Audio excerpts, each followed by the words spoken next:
Hey everyone, I'm Erica. And I'm Elizabeth. We're sisters, wine lovers, and your hosts for the podcast Spirits Uncorked. In season 2, we're leaving the haunted waters of Lake Lanier in Georgia and diving into all new spooky stuff. Shadow people, I've seen them. haunted military bases, I've served on one. local restaurants with ghostly reputations. I work at one. Okay, if something spooky doesn't happen to you, I worry about you. The paranormal is my normal. Plus, we'll sip and chat with horror authors, fascinating guests, and test out some superstitions along the way. Knock on wood. So uncork a bottle and pour a glass of the paranormal with us on season 2 of Spirits Uncorked. Get ready for sips, scares, and sisterly sarcasm.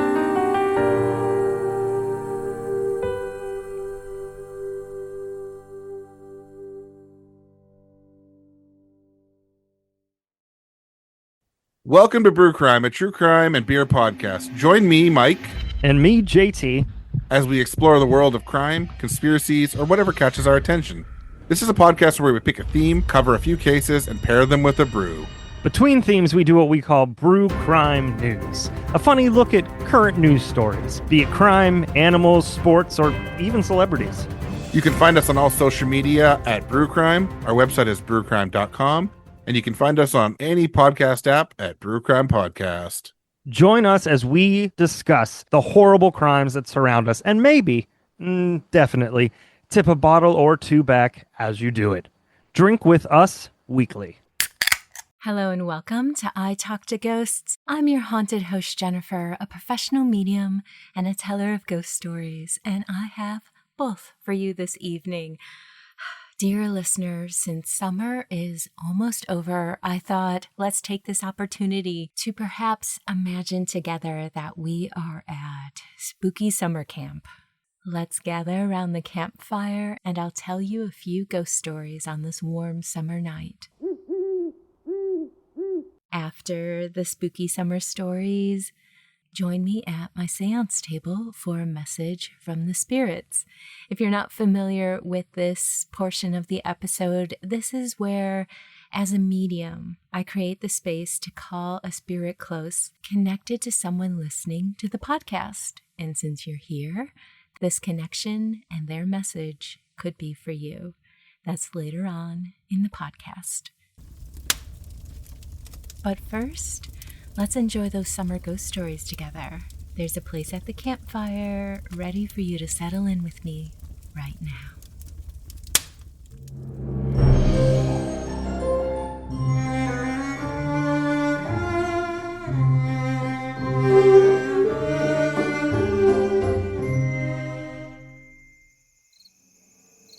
I went to summer camp the year I turned 12.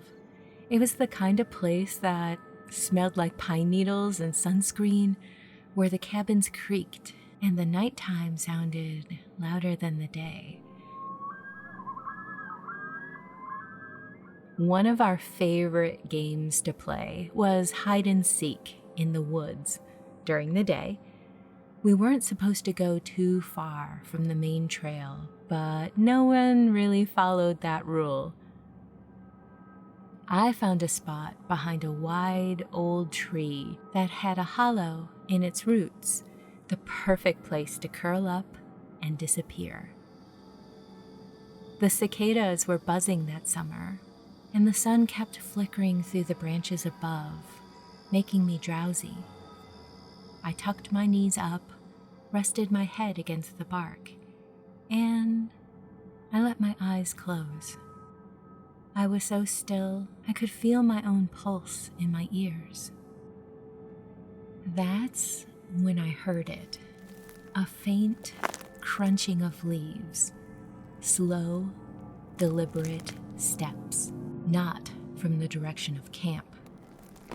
They moved like someone trying to be sneaky, each footfall pausing for just a beat too long before the next. My first thought was that it was one of the older kids creeping up to scare me. I smiled without opening my eyes, and I called out softly, "I can hear you. I know you're there." The footsteps stopped. For a moment, everything went so still, and all I could hear was the wind shifting high in the pines. Then, there was a frantic rustling, like whatever it was had scrambled backwards all at once. The sound didn't make sense, like too many limbs moving at the same time. My eyes snapped open. There, just a few feet away, stood a deer. At least, that's what my brain tried to call it. Its legs bent in the wrong places, joints too high or too low. Its neck was just a little too long. Its head cocked as if it was trying to remember how a deer should tilt its head. Its eyes, they were too dark, too wide. They were fixed on me in a way that felt painfully human. I didn't breathe. I didn't blink. It just leaned forward like it was studying me. And then, in one jarring, jerking motion, it turned and bounded into the trees the way a child might imitate a deer without knowing how its body really was supposed to work. I sat frozen until I could hear the shouts of other campers calling the game over. When I finally stood, my legs were shaking. I never told anyone what I saw, but every summer since, I avoided the woods in the afternoon, just in case something else was out there, practicing how to be a deer.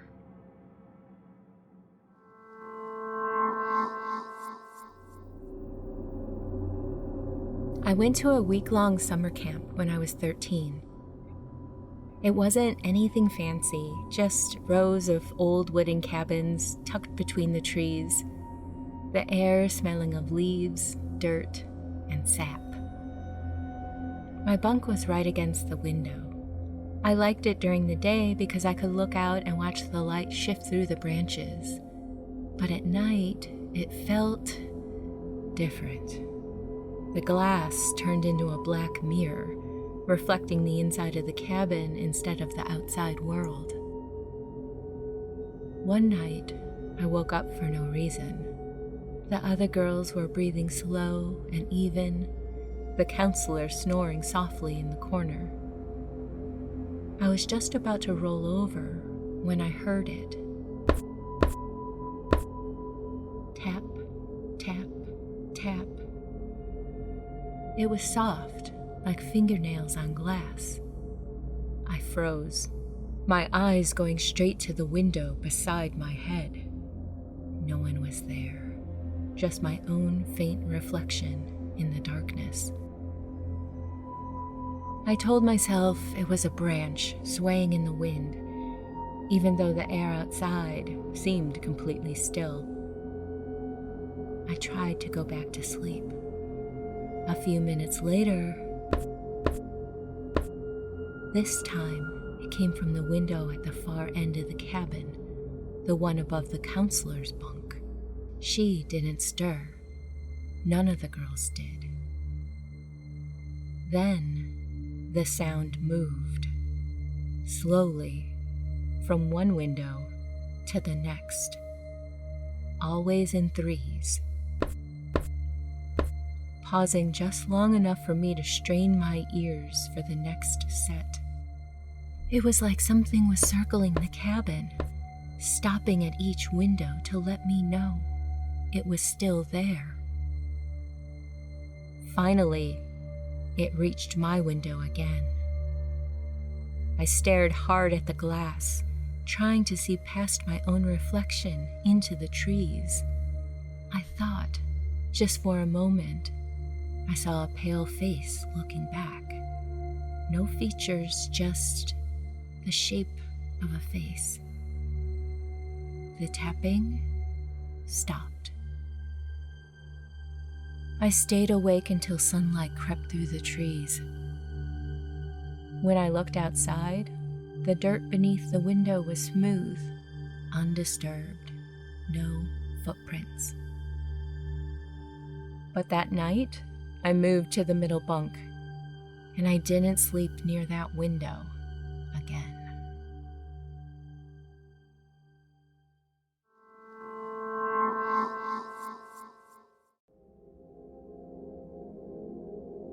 When I was 15, my cabin group went on one of those long hikes to build teamwork. It was the hottest day of the week, and everyone was sweating through their t-shirts before we even reached the trailhead. I ended up towards the back of the line with a couple of kids who weren't in my cabin. That's when I noticed her, a girl I didn't recognize. She had long dark hair hanging wet over her shoulders, and she wasn't wearing shoes, just bare feet on the dirt and gravel, stepping carefully but without flinching. She didn't talk, didn't laugh at the counselor's bad jokes, just kept walking a few paces behind us. I figure she must have been in one of the other cabin groups. Camp had a lot of kids, and you didn't always meet everyone. Every time I glanced back, she was there, always the same distance away, always looking down as she walked. When we stopped for water, I tried to offer her my extra bottle, but when I looked around, I couldn't find her. We started back towards camp, and as I looked behind me, I swore I caught a glimpse of her between a group of other campers, but I wasn't sure. I had lost track of her. I thought maybe, okay, she had gone ahead, but when we gathered for the head count, she wasn't there. In fact, no one seemed to remember her at all when I asked about her. Not the counselors, not the kids who had been walking right beside me. I even asked around that night in the dining hall, describing her, mentioning the bare feet. Everyone just shook their heads. The next day, we went to breakfast, and I passed the big glass windows overlooking the lake when I saw a shape. Tall, like a human. Along with the feeling there were eyes on me, I stopped and looked again, and there was nothing there. That was the last year I attended that camp.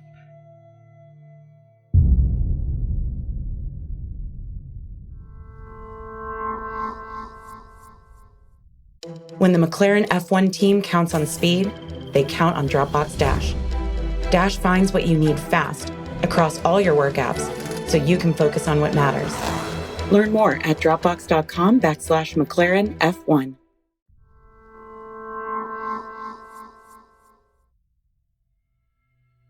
Hello and welcome back to I Talk to Ghosts. I have a message from the spirits tonight, so thank you for joining me here at my seance table. Tonight as I work, I have with me apophyllite. I think that's how it's pronounced. It can be used to promote acts of kindness. It will help enhance your intuition. And it can also help with connecting you to your spirit guides and guardian angels. I'm going to open up the space, clear my mind, and let spirit come in. There's a woman here with me. This feels like mom energy. She's sharing with me this scattered feeling that in life you would know her to be indecisive or non-committal, and that she always wanted someone else's opinion. She wasn't comfortable having it come from her. And she's sharing with me anxiety and worry. She just feels unsettled. Now, I do like to say that Spirit likes to share with me how they were so that you can recognize them. And of course, she wants to share the clarity that she has now. and that, whew, well, that's behind me type of energy. Yeah, she's like, well, let me continue talking about how I was. I wasn't comfortable in the car. I wasn't comfortable meeting new people. I wasn't comfortable putting myself out there.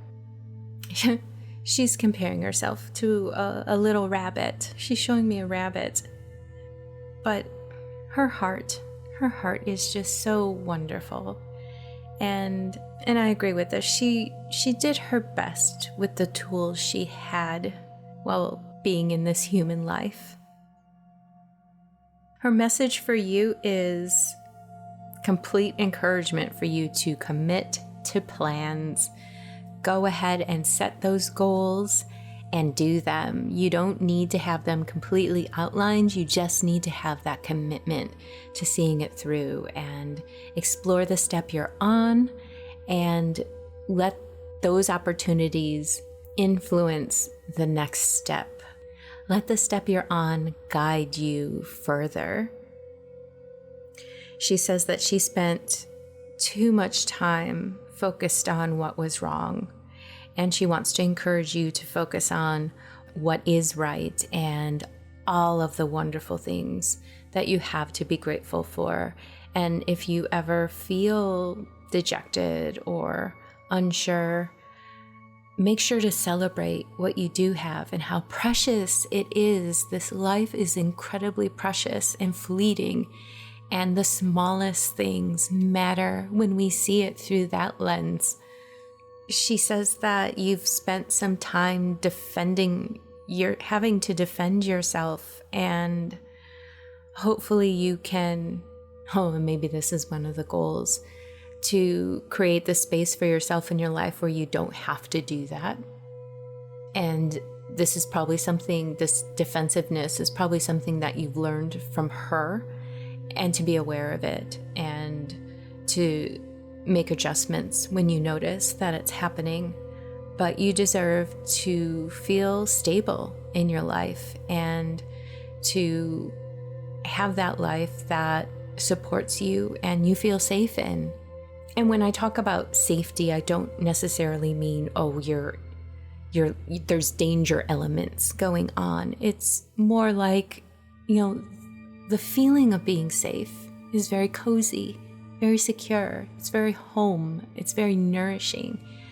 And that's the type of safety I'm talking about. The safety in feeling comfortable being who you are and being surrounded by a life you enjoy and one you completely deserve. Okay, I think I'm going to leave it at that.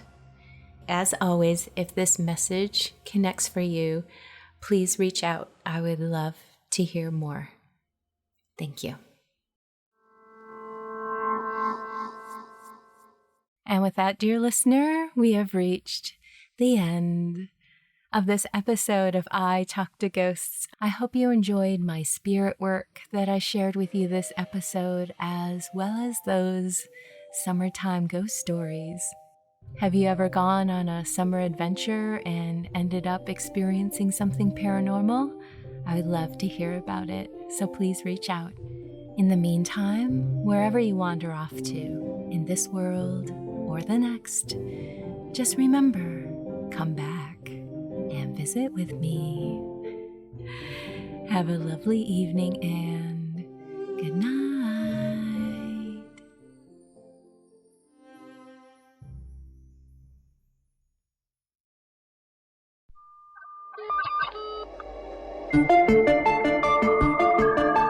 Fear Daily is a podcast that takes you into the shadows of the past, unearthing the 1990s most terrifying tales of monsters, madness, and life after death.